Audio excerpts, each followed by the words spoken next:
पहा मुलींनो, आपल्याला स्कॉलरशिपमध्ये आणि प्रज्ञाशोधमध्ये असे प्रश्न असतात की विषम क्रमाने येणाऱ्या विषम संख्यांची बेरीज करा.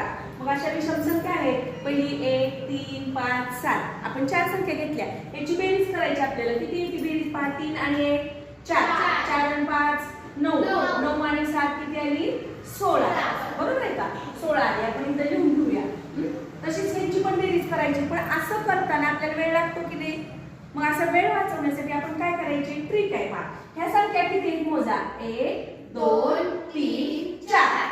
मग ह्या 4 संख्या आहेत. मग ह्या 4चा काय करायचं? वर्ग करायचा. 4चा वर्ग किती? 16. आली का उत्तर? बरोबर. आता इथं पण तसंच करायचं. बेरीज करायची नाही, संख्या मोजायच्या. 1 2 3 4 5. 5 संख्या आहेत. 5चा वर्ग करा. 25. 25 म्हणजे ह्या संख्यांची बेरीज 25 आली. आता हे तुम्ही मला सांगा कसं करायचं? सांगा, मोजा. 1 2 3 4 5 6. आता काय करू? 6 लिहायचं. 6 फक्त का? 6चा वर्ग. बरोबर. 6चा वर्ग लिहायचा. किती येतो 6चा वर्ग? 36. म्हणजे ह्या संख्यांची बेरीज किती आली? 36. आता तुम्ही काय करा? बेरीज करून पहा, उत्तर बरोबर येते का? समजलं सगळ्यांना?